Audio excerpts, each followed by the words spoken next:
हम पढ़ने वाले हैं रिसोर्स प्लानिंग कैसे करते हैं और कंजर्वेशन ऑफ रिसोर्सेस क्यों ज़रूरी है, क्या चीज़ें हैं। और एक महात्मा गांधी ने एक बहुत अच्छी लाइन बोली थी। महात्मा गांधी ने उस लाइन के बारे में भी थोड़ी सी चर्चा करेंगे और क्रोनलाइजेशन के बारे में भी थोड़ी सी चर्चा करेंगे।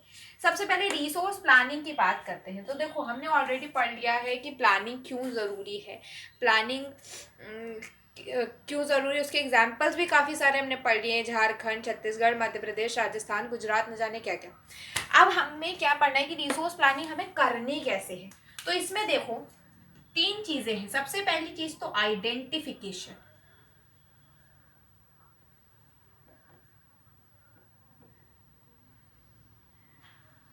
ठीक है, आइडेंटिफाई करो कि कहाँ पे रिसोर्सेज हैं। मेरा क्या कहने का मतलब है, मान लो कोई ए जगह है, कोई बी जगह है।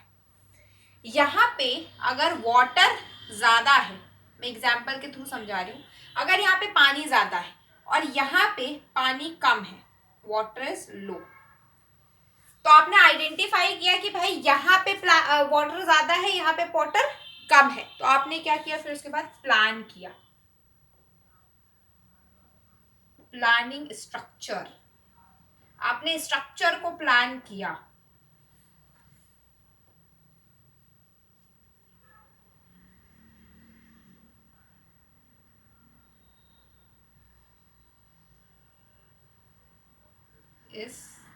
स्ट्रक्चर, ठीक है, स्ट्रक्चर को प्लान किया। देखो, आइडेंटिफिकेशन में कई सारी चीजें आती है। आइडेंटिफाई आप कैसे कर सकते हो, आप मैपिंग कर सकते हो, आप सर्वे लगा सकते हो। आप आइडेंटिफाई करोगे तो आपको ऐसे आइडेंटिफाई करना है कि आप क्वालिटिव और क्वांटिटिव दोनों लेके चलो, कि क्वालिटी कहाँ की अच्छी है, क्वांटिटी कहाँ ज़्यादा है, क्वालिटी प्लस क्वांटिटी कहाँ की ज़्यादा अच्छी है। तो वो सारी चीज़ें हम करके फिर प्लानिंग स्ट्रक्चर। प्लानिंग स्ट्रक्चर क्या, अब भाई साहब हमें ए से बी में पानी पहुंचाना है, तो पानी पहुंचाने के लिए हमें सबसे पहले पाइपलाइंस, कुछ और चीज़ें भी तो लगानी पड़ेंगी ना, तो वो प्लानिंग स्ट्रक्चर में आ जाएगा। उसके बाद तीसरी चीज़ जो आपकी आती है कि आपको जो रिसोर्स डेवलपमेंट है,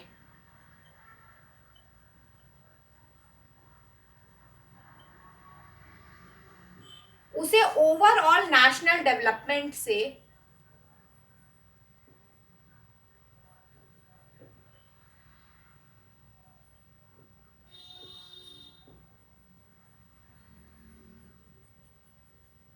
डेवलपमेंट के साथ लेके चलना है। मतलब ऐसा नहीं है कि हमने खाली बी वाली जगह का ही डेवलपमेंट कर दिया, नहीं, हमें ओवरऑल डेवलपमेंट देख के चलना पड़ेगा। तो नेशनल डेवलपमेंट जरूरी है। तो ये तीन पॉइंट्स है, तीन ही पॉइंट में आपको लिखना है। उसके बाद आता है conservation of resources. Conservation of resources से पहले मैं एक चीज़ और बताती हूँ, आपकी बुक में दे रखा है इसलिए बता रही हूँ। जैसे क्लोनियल रूल जब था हमारे यहाँ पे, ब्रिटिश का रूल था, उस टाइम पे इंडस्ट्रीज आई थी। ब्रिटिशर्स क्या लेके आए थे, इंडस्ट्रीज लेके आए थे। ईस्ट इंडिया कंपनी आई थी हमारे यहाँ पे।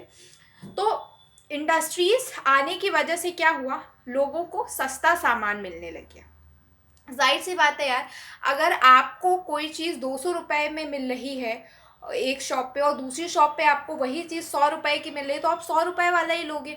जाहिर सी बात है, आप 200 में क्यों खर्च करोगे, है ना। चाहे वो जितना ही मेहनत से बनाई गई हो, मेहनत मेहनत तो हम देखते नहीं हैं। बट इंडिया में पहले क्या होता था कि क्राफ्टमैन्स होते थे, लोग हाथों से हर चीज़ बनाते थे। तभी उस टाइम पे हर चीज़ की कीमत भी बहुत ज़्यादा थी। लेकिन जैसे ही इंडस्ट्रीज आई, उन सारी चीज़ें मशीन से बनने लगी, वो सारी की सारी चीज़ें, और उनके प्राइस क्या हो गए, कम हो गए। क्योंकि मशीन को चलाने के लिए एक लेबर चाहिए। अगर एक कपड़ा मुझे बनाना है तो मैं एक लेबर हायर कर दूंगी, वो आराम से 10 कपड़े बनाने तो वो 10 कपड़े बना सकते हैं। बट पहले क्या होता था कि 10 कपड़े बनाने के लिए 10 लोगों की ज़रूरत पड़ती, तो उन 10 लोगों को भी तो हमें पैसे देने हैं, वहाँ एक लोगों को देने, तो प्राइजेस हम गुड्स की कम रखेंगे ना, प्रोडक्ट की कम रखेंगे। इसी वजह से इंडस्ट्रीज़ आने की वजह से इंडिया में जितने भी लोकल चीज़ें थी वो चलना ही बंद हो गई थी। लोग उसे खरीदते ही नहीं थे क्योंकि वो महंगी होती थी।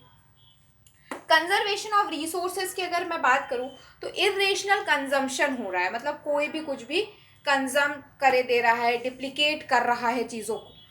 तो रिसोर्सेज को इरेशनली कंजम्पशन करना और रिसोर्सेज का डिप्लीकेशन की वजह से ही हमें कंजर्वेशन ऑफ रिसोर्सेज की ज़रूरत है। कंजर्वेशन ऑफ रिसोर्सेज में महात्मा गांधी जी ने एक बहुत ही अच्छी लाइन बोली थी। गांधी जी ने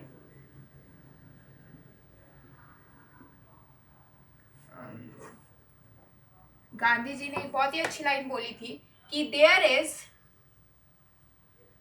enough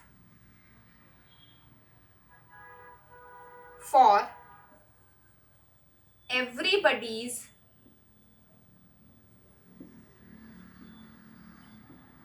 need but not anybody's greed। मतलब क्या है इस चीज का? देखो, उनका कहने का मतलब ये था कि यहाँ पे दो चीजें अंडरलाइन करना, एक तो एवरीबडी और एक एनीबडी। मतलब हर एक इंसान की नीड के लिए हमारे पास रिसोर्सेज बहुत सारे हैं, रिसोर्सेज बढ़िया भर भर के, बट किसी एक की भी ग्रीड के लिए हमारे पास रिसोर्सेज नहीं है। मतलब हम सबकी नीड को सेटिस्फाई कर सकते हैं पर किसी एक की भी ग्रीड को सेटिस्फाई नहीं कर सकते। ये चीज किसने बोली थी? गांधी जी ने बोली थी। वो किस पे बिलीव करते थे? ही believed in mass production, sorry, production by masses, production by masses पे वो बिलीव करते थे, ना कि मास प्रोडक्शन पे। मतलब लोग क्या प्रोड्यूस कर रहे हैं उस पे ज्यादा वो करते थे, ना कि इस पे कि कितना ज्यादा प्रोड्यूस हो रहा है, इस पे नहीं। ठीक है, तो अब हम अगली वीडियो में लैंड रिसोर्सेज के बारे में पढ़ेंगे, उसके टाइप्स पढ़ेंगे, उसके कंजर्वेशन के बारे में।